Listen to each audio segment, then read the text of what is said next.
I had been building toward this moment for what felt like a lifetime. My dream of opening a restaurant wasn't just about food, it was about identity, purpose, and proving to myself that all the sacrifices I had made weren't in vain. For years, I had worked double shifts at diners, washed dishes until my fingers wrinkled, and taken notes from every chef I ever admired. I studied not only their recipes but also their mistakes, watching closely, knowing that one day I would stand in their place. That dream kept me alive on the hardest days, the ones when I walked home under flickering streetlights with sore feet and a paycheck that barely covered rent.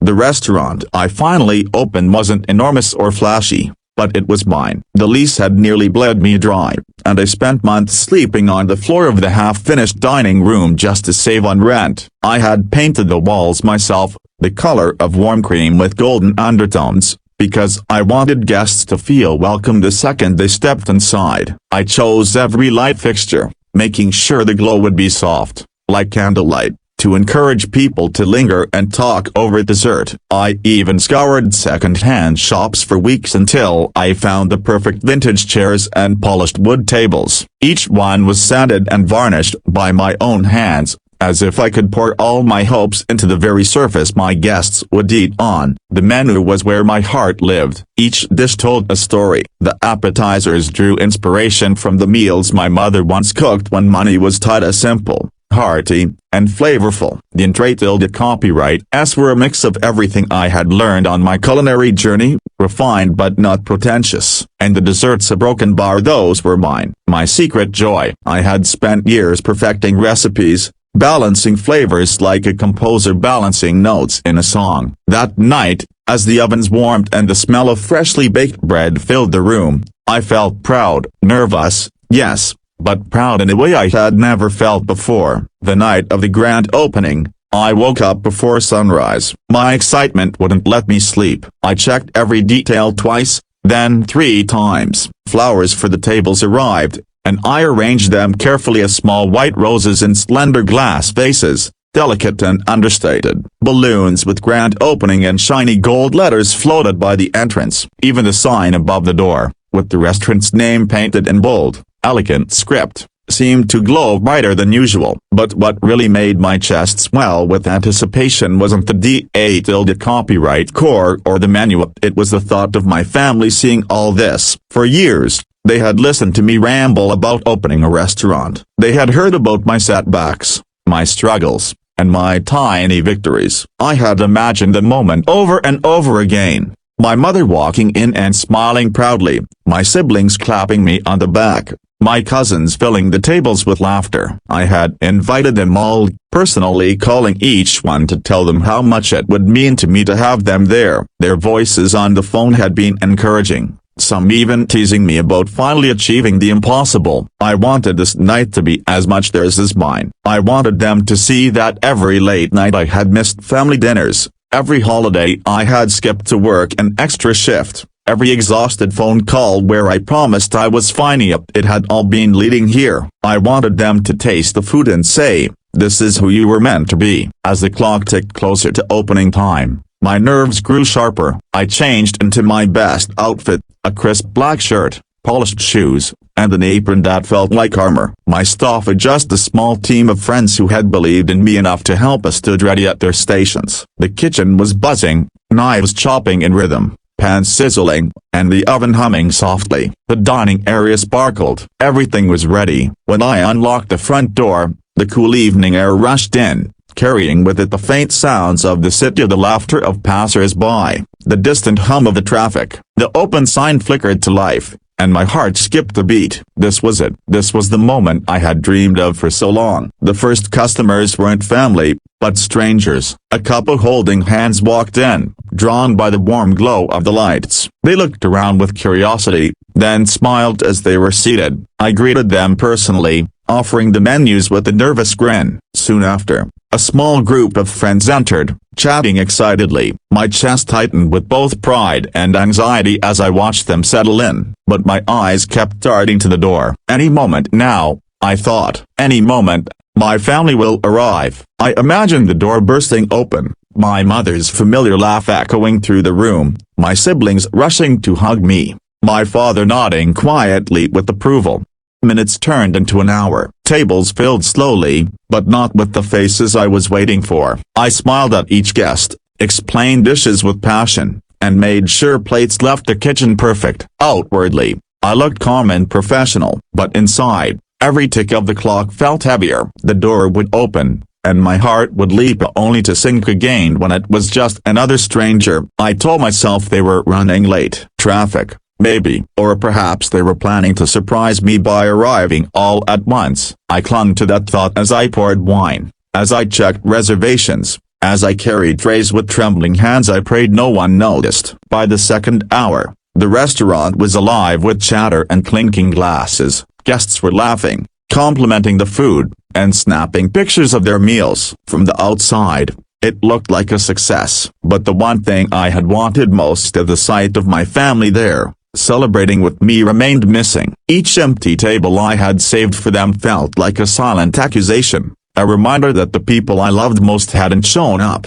Still, I kept smiling, because that's what you do when you're a host. You hide your disappointment, you swallow the lump in your throat, and you keep serving. But as I watched another group of strangers raise their glasses in a toast, I realized that no matter how many guests came that night, there would still be an empty space inside me. As the night went on, the restaurant pulsed with life. Every table was filled, the kitchen was firing on all cylinders, and the sound of laughter mixed with the clinking of cutlery. By all accounts, it was a success. Everything I had worked for was happening right in front of me. Yet, I couldn't shake the emptiness gnawing at my chest. Every time the door swung open, I looked up with hope, only to feel the same sharp disappointment when it wasn't my family. The reserved tables sat untouched, their white roses still upright in the vases, their napkins perfectly folded. I had asked the staff not to seat anyone there, convinced my family would show up.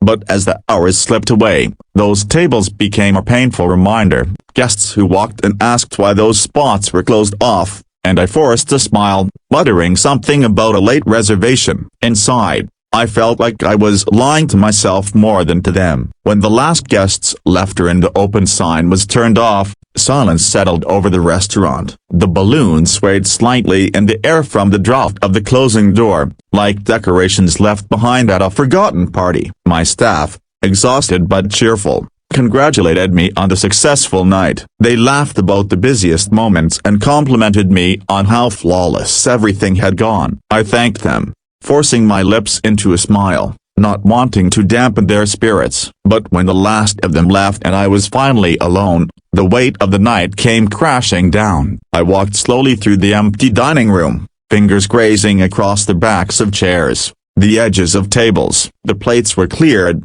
the glasses washed, but my heart felt heavy with a kind of loneliness I couldn't disguise anymore. I sat down at one of the untouched tables, the one I had reserved for my mother, and stared at the empty chair across from me. I thought of the countless times I had told her about my plans, my late-night ideas, my fears of failure. I thought about how she used to say, "I just want you to be happy." I had believed that meant she would share in my joy when the time came. But here I was, staring at a spotless tablecloth, the rose still standing tall in its vase, waiting for someone who never arrived. I pulled out my phone, scrolling through my messages, hoping maybe I had missed something. Maybe there was a reason. Maybe there had been an emergency, or maybe they had all planned a surprise and I just hadn't seen it yet. But the screen showed nothing. No calls, no texts, no explanations, just silence. At first, I was angry that I had put so much of myself into this night,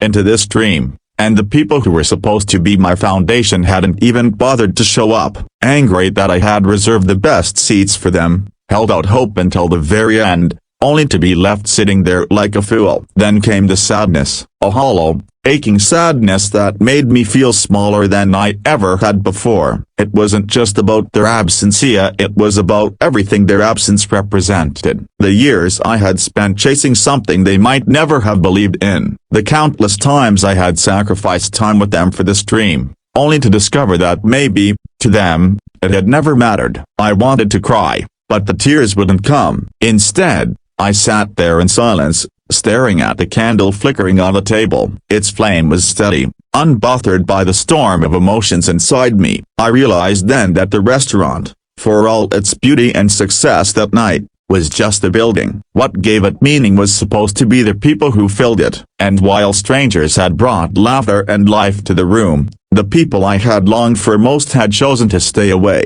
But as the night stretched on and I sat there in the quiet, another thought began to grow in me, one I hadn't expected. Maybe this wasn't about them at all. Maybe it was about me. Maybe my dream had never been about proving something to my family, but about proving something to myself. I looked around the room again, this time with softer eyes. The chairs were still warm from guests who had eaten my food, smiled at my flavors, and walked out satisfied. Strangers had come into my restaurant, trusted me with their evening, and left with memories of a good meal. That meant something. That had to mean something. Slowly, I began to clean up. I blew out the candles one by one, wiped down the tables, and gathered the flowers into a vase to take home. Each task, simple as it was, felt like an act of reclaiming the night. I couldn't control who chose to show up, but I could control what I made of it. And maybe, just maybe, the absence of my family was a sign that this journey was meant to be walked differently than I had imagined. When I finally locked the door and stepped out into the quiet night, the city lights shimmered like distant stars. I took a deep breath of the cool air and let it fill my lungs. For the first time all evening, I felt a strange calmness. Yes, my family hadn't come. Yes, it hurt more than I wanted to admit, but the dream hadn't failed. The restaurant had opened, people had come, and the vision I had carried for so long had finally become real. Walking down the empty street, I whispered to myself, maybe tonight wasn't about them. Maybe it was about me proving I could do these alone if I had to. It wasn't the ending I had wanted. It wasn't the celebration I had pictured in my head, but it was real. And sometimes, real is better than perfect. As I reached home, exhausted and still nursing the ache of disappointment, I realized something else. I had survived the night. I had lived through my biggest fear and not failure, but being unseen by the people I loved, and I was still standing stronger, even, because if I could open my dream restaurant and make it through a night like this,